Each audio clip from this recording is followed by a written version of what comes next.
Live షోకి తిరిగి స్వాగతం. ఏపీ ప్రత్యేక హోదాపై ప్రజలను వైసీపీ తప్పుదారి పట్టిస్తోందన్న టీడీపీ అధికార ప్రతినిధి దూపూడి ప్రభాకర్ రావు గారి వ్యాఖ్యలను సమర్థిస్తారా అంటే 23% మంది అవునని, 77% మంది కాదంటున్నారు. ఈ అతిథుల పరిచయం శ్రీ విశ్వరూప్ గారు, వైఎస్ఆర్ కాంగ్రెస్ పార్టీ సీనియర్ నేత, మాజీ మంత్రివర్యులు. శ్రీ సుధాకర్ రెడ్డి గారు, టీఆర్ఎస్ సీనియర్ నేత, శాసన మండలి సభ్యులు. శ్రీ పువ్వాడ అజయ్ కుమార్ గారు, కాంగ్రెస్ పార్టీ సీనియర్ నేత, ఖమ్మం నియోజకవర్గ శాసన సభ్యులు.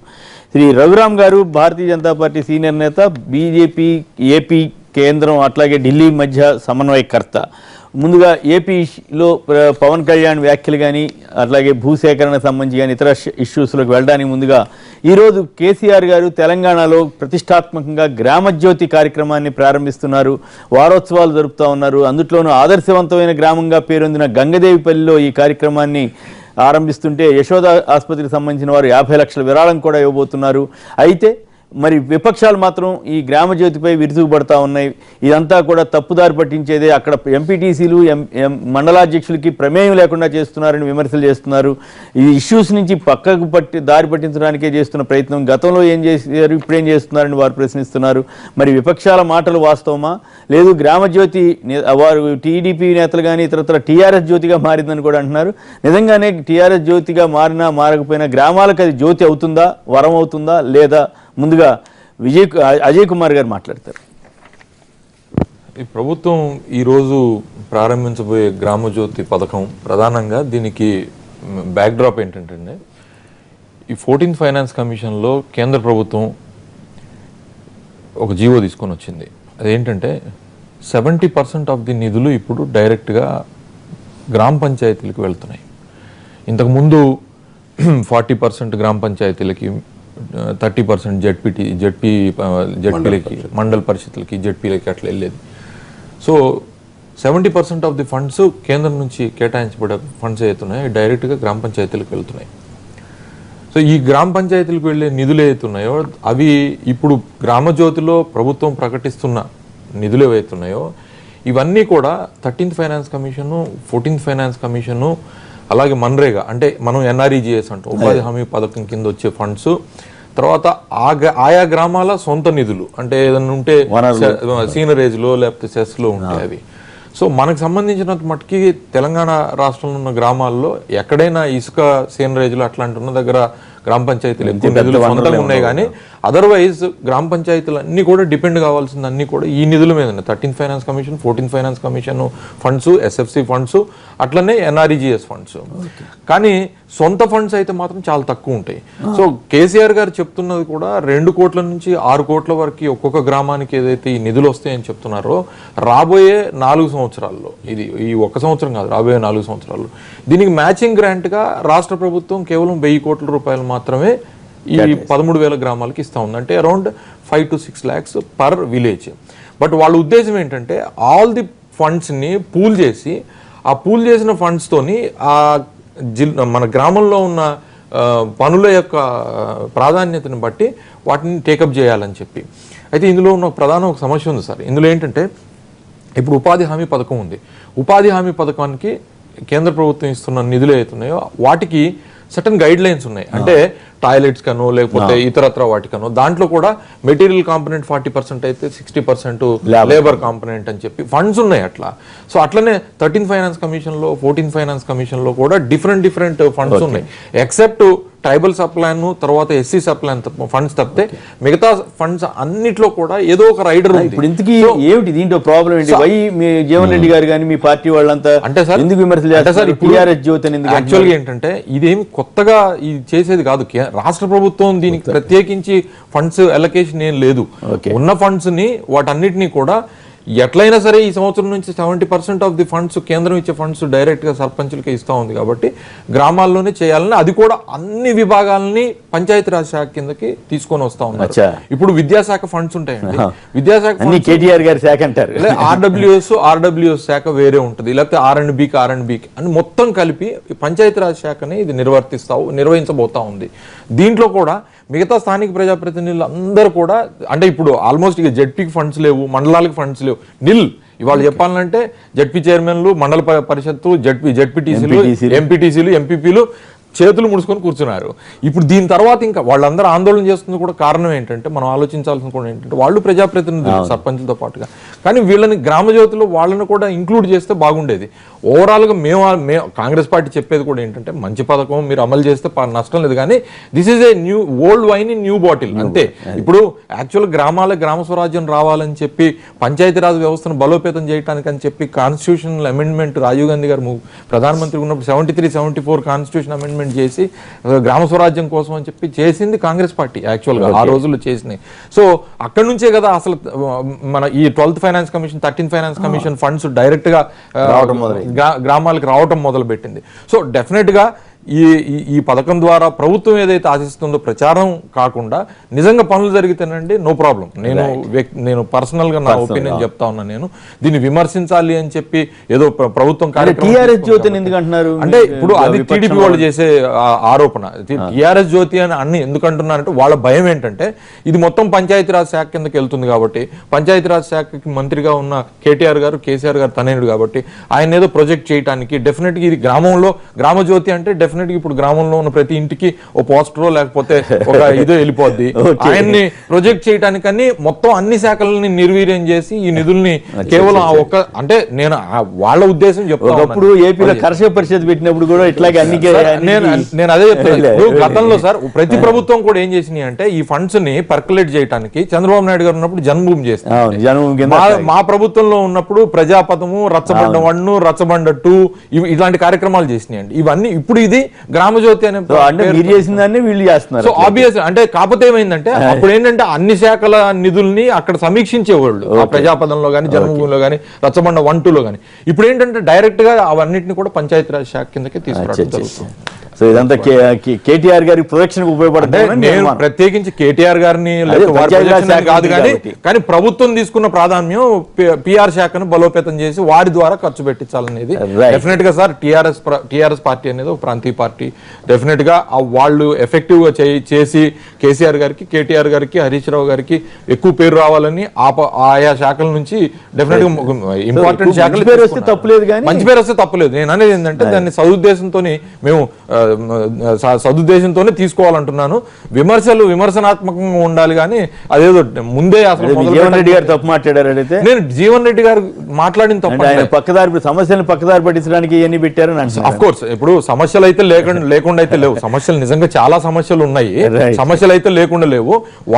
వారి ఒపీనియన్ తో నేనేం విభేదించట్లేదు. ఆయన సీనియర్ నాయకులు మాకు. కానీ నేనేమంటే ఈ కార్యక్రమం తీసుకున్నప్పుడు ప్రాధాన్యాలు ఉన్నాయి కదా.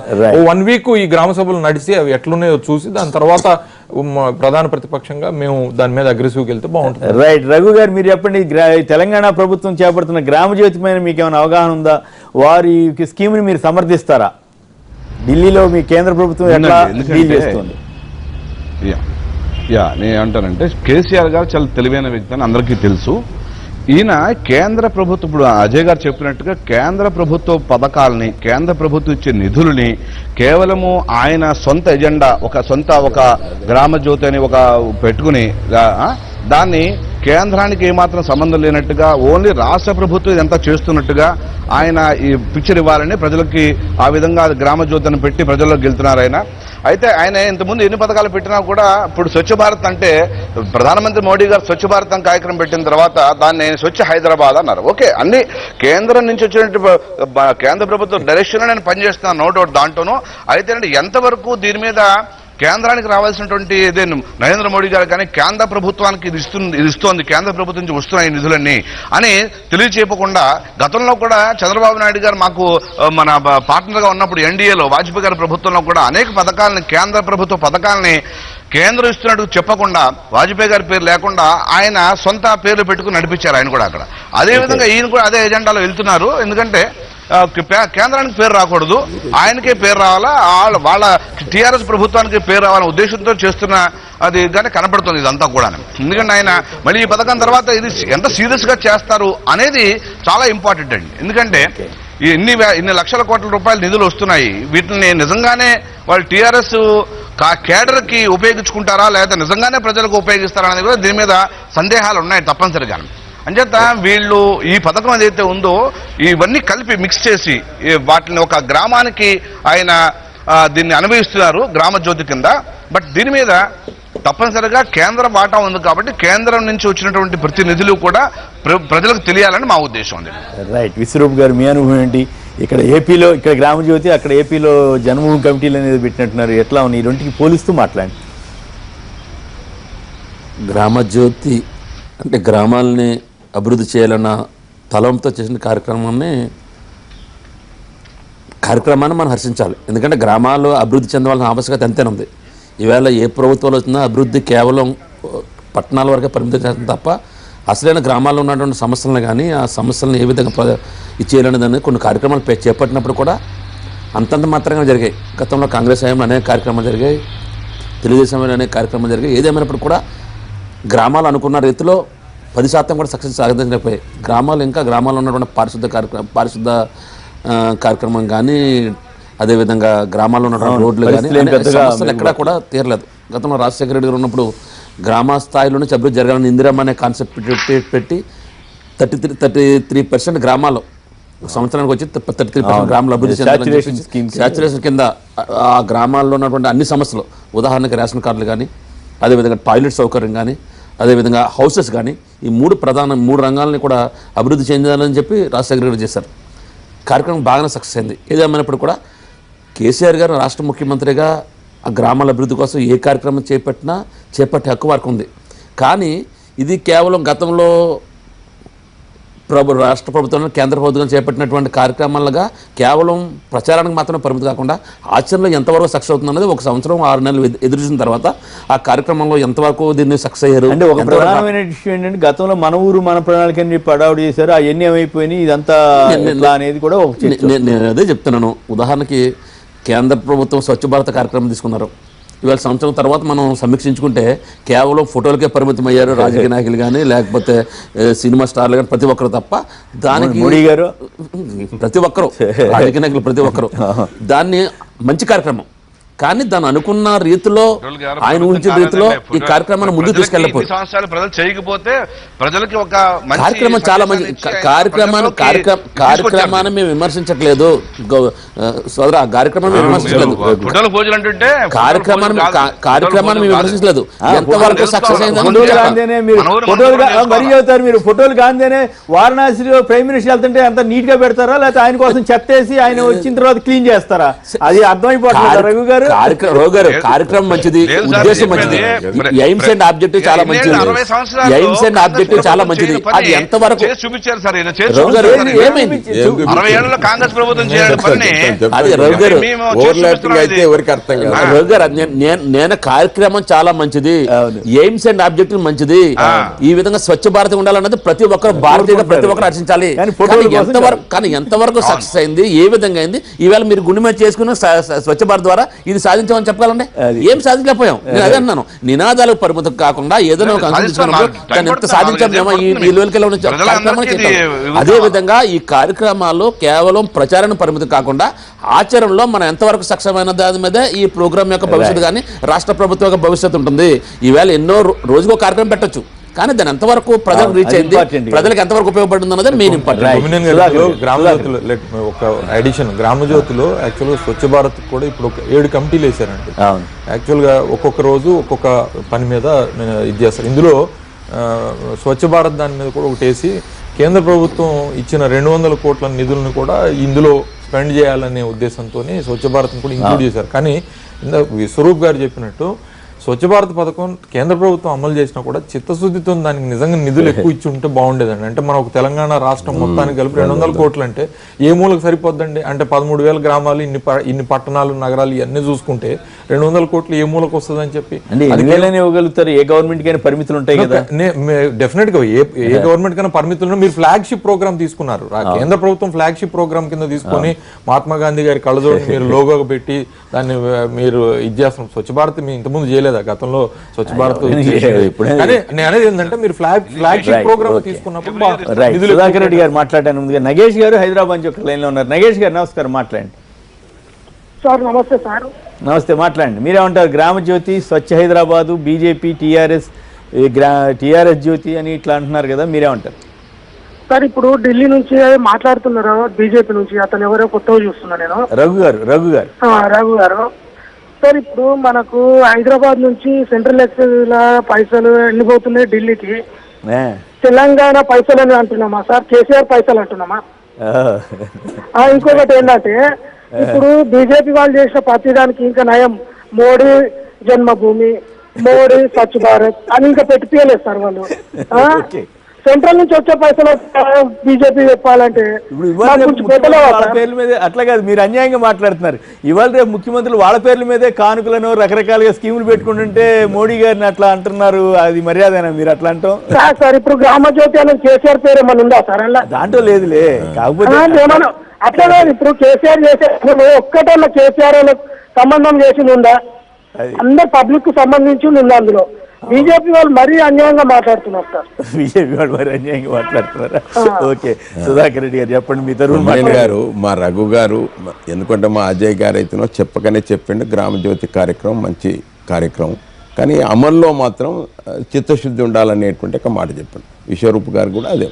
మనం చెప్పేది ఏమిటంటే ఎప్పుడైతే రాజీవ్ గాంధీ 73-74 అమెండ్మెంట్ కింద గ్రామాలే దేశానికి పట్టుకొమ్మ అనేటువంటి రీతిగా ఆ రోజు గాంధీ మహాత్ముడు చెప్పిన దాన్ని ఆచరణలో పెట్టాలనేటువంటి ఒక దృక్పథంతో ఆ చట్టాన్ని సవరణ చేయడం జరిగింది. సవరణ చేసిన తర్వాత గత ప్రభుత్వాలన్నీ కూడా గ్రామాలను నిర్వీర్యం చేస్తూ వచ్చినాయి. నేరుగా ఆ రోజు రాజీవ్ గాంధీ ఏమన్నాడు, నేరుగా గ్రామాలకే చేరాలని నిధులు అని అన్నాడు. కానీ ఆ నేరుగా చేరకుండా ఇలా గ్రామ సర్పంచులు కానీ, ఎంపీటీసీలు కానీ, జడ్పీటీసీలు కానీ అందరూ కూడా మా నిధులు మాకు రాకుండా ఎమ్మెల్యేల ద్వారా ఖర్చు పెట్టిస్తుండ్రు అనేటువంటి కపప్రద వస్తూ వచ్చింది. కాబట్టి అట్లా జరగకుండా గ్రామ జ్యోతి అంటే ఇవాళ ప్రతి గ్రామంలోకి పోతే మాకు దర్శనం ఇచ్చేది శ్మశానాల లెక్క. ఎందుకంటే మొండి గోడలు, పాడుబడ్డ బావులు, ఈ రకమైనటువంటి ఒక వ్యవహారం ఉంటుంది. కాబట్టి అట్లా జరగకుండా గ్రామాలను పటిష్టవంతంగా రూపకల్పన చేయాలి. అందుకొరకు ఒక పథకం ఉండాలని గ్రామ జ్యోతి పథకాన్ని ఏర్పాటు చేసినాం. దీంట్లో ప్రధానంగా మన ఊరు మన ప్రణాళిక దీనికి ఏమిటి? అది కదా మన ఊరు మన ప్రణాళికలు ఏమిటంటే ప్రాధాన్యత క్రమంలో మన ఊర్లో ఉండేటువంటి ఒక జనాభా ఎంత, దాని స్టాటిస్టిక్ నిర్ణయం చేసినాం. ఇప్పుడు దాన్ని అమలు చేసడానికి మళ్ళీ సమాచారం లేదు. ఇవాళ సమాచారం సేకరించేది లేదు. నేరుగా గ్రామ సభ ఏర్పాటు చేసి ఆ గ్రామ సభలో ఆ గ్రామానికి కావాల్సిన ప్రాధాన్యత అంశాలు నిర్ణయించి దానికి అనుగుణంగా నిధులు వెచ్చించేటువంటి ఒక కార్యక్రమం ఇది. కాబట్టి దీంట్లో 7 అంశాలు ప్రధానంగా తీసుకుంటున్నాం. మన గ్రామానికి టీచర్లు ఉన్నారు కాబట్టి విద్య గురించి ఎందుకైతే లేదు, లిటరసీ రేట్ ఎందుకు పెరుగుతలేదు. కాబట్టి నిజంగా చర్చిస్తారా ప్రధానంగా నేను డిస్కరేజ్ చేయడం కాదు కానీ గారు ఇవి అన్ని జరగాలి. నేను కూడా మా గ్రామాన్ని దత్తత తీసుకున్నా. మా గ్రామంలో ఇవన్నీ నిన్నటి నుంచి మొన్నటి నుంచి ప్రణాళికలు ఏర్పాటు చేస్తున్నాం. ఏదైనా మనం ఒక నాయకుడు ఉండి చేస్తే కొంతవరకు అయితే ఇప్పుడు మా అజయ్ గారు అన్నట్టుగా అందుకొరకు అజయ్ గారు ఏమంటారు, ఏ పథకానికైనా లక్ష్యాలు బాగా ఉంటాయి. ఆ లక్ష్యాలను ఆచరణలో పెట్టడానికి జర చిత్తశుద్ధి కావాలి. కాబట్టి ఇదివరదాకా ఎంపీటీసీలకు జడ్పీటీసీలకు దాంట్లో ప్రాధాన్యత లేదంటే ఇది నేరుగా గ్రామానికి పోయేదైనా దాంట్లో ఎంపీటీసీ కూడా ఒక మెంబర్ ఉంటాడు, ఒక కమిటీలో సభ్యుడిగా ఉంటాడు. కాబట్టి ఇవన్నీ కూడా ఏదో మా ద్వారా ఖర్చు పెడతలేదు అనేటువంటి ఒక్క మాట వాళ్ళు సరైనది కాదు. అదంతా మంత్రి గారి దగ్గర కమిటీ ఓవరాల్ కమిటీ కాదు సార్. ఇప్పుడు 7 కమిటీలు ఏర్పాటు చేస్తారు ప్రతి గ్రామంలో. ఆ 7 కమిటీలలో ఈ ఎంపీటీసీ కూడా ఒక దాంట్లో సభ్యుడిగా ఉంటాడు. కాబట్టి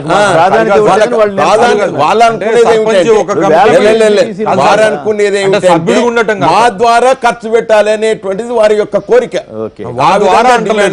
7 కమిటీలు ఉన్నాయి కదండి. 7 కమిటీలో ఒకటి సర్పంచ్ చైర్మన్ ఉంటాడు, ఒకటి వైస్ సర్పంచ్ చైర్మన్ ఉంటాడు, ఒకటి కొన్ని మిగతా వాటికి ఆ వార్డు సభ్యులు ఉంటారు, వాళ్ళు చైర్మన్ ఉంటారు. సో కానీ ఎంపీటీసీ అనేవాడు కూడా అదే గ్రామం ఎంపీటీసీలు అడిగేది కూడా ఏంటంటే మమ్మల్ని కూడా ఒక దానికి చైర్మన్ చేయండి. అజయ్ గారు నేను ఇదే చెప్తా, విద్యకు సంబంధించినటువంటి అంశం వస్తుంది. దాంట్లో ఏమన్నాం మేము, అయ్యా ఎవరైతే రిటైర్డ్ టీచర్ ఉన్నాడో ఆయనకు బాధ్యత అప్పచెప్పండి. ఆయన కొద్దిగా దాని చిత్తశుద్ధితో అమలు చేయడానికి అవకాశం ఉంటుంది అని అన్నాం. అదే రకంగా ఏదైనా గ్రామానికి అభివృద్ధి ఇవాళ ఆరోగ్యానికి అంటే ఇవన్నీ సరే ఒక గ్రామ జ్యోతి టిఆర్ఎస్ జ్యోతి కాదు అని మీరు అంటున్నారు. కానీ కేసీఆర్ కేటీఆర్ కోసమే అజయ్ గారికి అదే చెప్తున్నా. ఎక్కడ కూడా అంటున్నారు. ఇప్పుడు నిన్న లిటరేచర్ ప్రచారం కోసం సార్ నిన్న కూడా లిటరేచర్ అంతా ఇచ్చినాం. అయ్యా 7 అంశాలు ప్రాధాన్యత కలిగినటువంటి ఏమిటి, ఆ అంశాలలో ఏమేమి చర్చిస్తారు అనేటువంటి దాని మీద ఉండదు. కానీ అక్కడ ఒక్కటి కూడా కేటీఆర్ కానీ కేసీఆర్ అనేటువంటి ప్రస్తావన రాలే. ఇంకో ప్రధానంగా ఏంటంటే ఇలా దేశవ్యాప్తంగా అభివృద్ధి చెందినటువంటి గ్రామాలు 3 గ్రామాలు సార్. ఒకటేమో గంగదేవిపల్లి గ్రామాభివృద్ధికి సంబంధించినటువంటి విషయం. మా దగ్గర కరీంనగర్ జిల్లా ముల్కనూరు సహకార ఉద్యమంకి సంబంధించినటువంటి అంశం. అంకాపూర్ నిజామాబాద్ జిల్లా వ్యవసాయ రంగానికి సంబంధించిన వాటి 3 గ్రామాలను ఆదర్శంగా తీసుకోవాలి.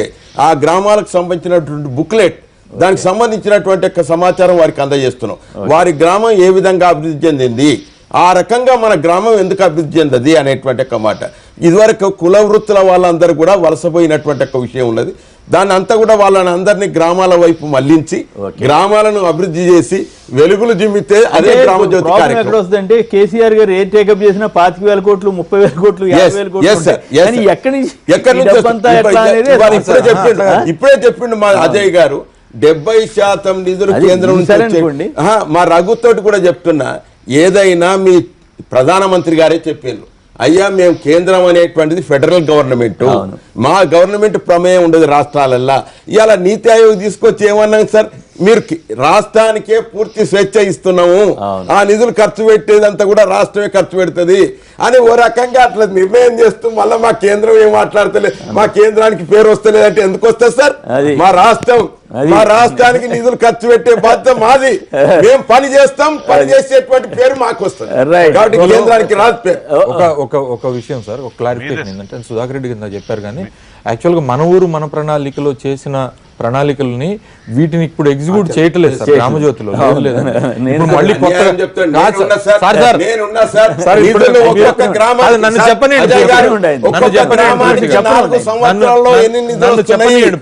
నిధులన్నీ కూడా వెచ్చించేటువంటి ప్రణాళిక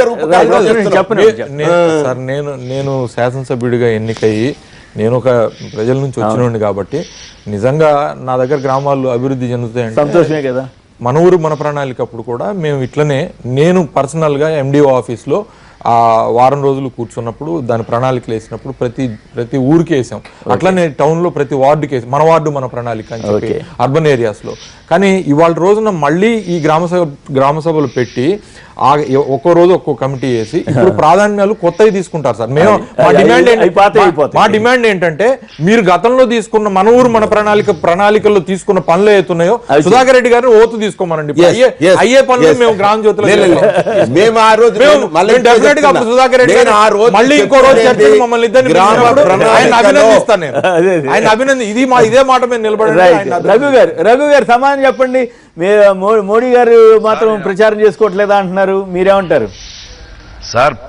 ఏమంటారంటే అనేక గ్రామాల స్వతంత్రం వచ్చి ఇన్నేళ్లు 65 సంవత్సరాలు 65 సంవత్సరాలు అయినప్పుడు కూడా ఈ రోజుకు కూడా 20,000 గ్రామాలకి కరెంట్ లేదండి. అయితే ఒక ప్రణాళికాబద్ధంగా దీన్ని మోడీ గారు ఏం చెప్పారంటే 2018 కల్లా, అంటే ఇప్పటి నుంచి 3 సంవత్సరాల లోపు నేను ఈ 18,000 గ్రామాలకి 18,500 గ్రామాలకి కరెంట్ ఇస్తాను. దానికోసం ప్రణాళిక సిద్ధం చేశారు, దానికోసం పని జరుగుతుంది ఆల్రెడీ. సో నేనేమంటానంటే ఇప్పుడు ఈయన కేసీఆర్ గారు గత సంవత్సరం 2-3 నెలల నుంచి కూడా అనేక పథకాలను ప్రవేశపెట్టారు, అనేక ఇనిషియేషన్ తీసుకున్నారు. కానీ వాటిని పూర్తిగా ఒక ప్రణాళికబద్ధంగా చేస్తే దేశానికి గ్రామానికి మంచిది, డెఫినెట్గా ఆయనకి పేరు వస్తుంది. కానీ దీన్ని నేనేమంటానంటే ఎంతవరకు దీన్ని పట్టుకుని ఉంటారు? ఇంతకుముందు చెప్పినట్టుగా అజయ్ గారు చెప్పినట్టుగా ఇంతకుముందు కార్యక్రమాన్ని అలాగే వదిలేశారు. దాన్ని ఇప్పుడు ఇది కొత్త గ్రామోద్యోగ కార్యక్రమం మొదలు పెట్టారు. ఓకే, కేంద్ర ప్రభుత్వ నిధులు తప్పనిసరిగా మీరే ఖర్చు పెట్టాలి, రాష్ట్ర ప్రభుత్వమే ఖర్చు పెడుతుంది, నో డౌట్. దాంట్లో బాగా ఏంటంటే నేనేమంటానంటే అది ఎంత ప్రణాళికబద్ధంగా ఉండాలి, గ్రామానికి సంపూర్తిగా చేరాలి. కొమ్మినేని గారు మరొకసారి చెప్తున్న రఘు గారితో, అయ్యా మేము ఆ రోజు అజయ్ గారు కూడా అంటారు, ఆ రోజు ప్రణాళిక వేసినాము. ఈ రోజులు మా గ్రామానికి నేను స్పష్టంగా చెప్తున్నా, 1 కోటి 4 సంవత్సరాల లోపల 1,70,00,000 రూపాయలు ఇవాళ కోట్ల రూపాయలు ఖర్చు పెట్టబోతున్నాం. ఓకే. కాబట్టి ఆ విధంగా ఖర్చు పెడుతున్నాం అనేటువంటి నిర్దిష్టంగా చెప్తున్నాం. ఇక మీ ఊరికి ఇన్ని నిధులు వస్తున్నాయి, దీన్ని ఎట్లా ఏ ప్రణాళిక ప్రకారంగా దేనికి ప్రాధాన్యత ఇస్తారు, దానికి ఆ ప్రాధాన్యత గ్రామ సభలో మళ్ళా చెప్తున్నాం. సర్పంచ్ది కానీ, ఎంపీటీసీ కానీ, ఎంపీపీది కానీ, ఎమ్మెల్సీది కానీ, ఎమ్మెల్యే కానీ వారికి ప్రాధాన్యత ఉండదు. ఆ గ్రామ సభదే ప్రాధాన్యత.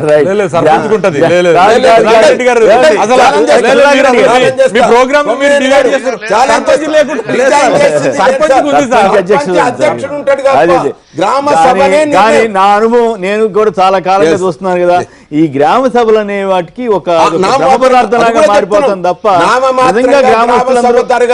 నిజంగా గ్రామస్తులందరూ సమావేశం చర్చించి అంత సమావేశం జరిగితే గొప్ప విషయం. కానీ ఎక్కువ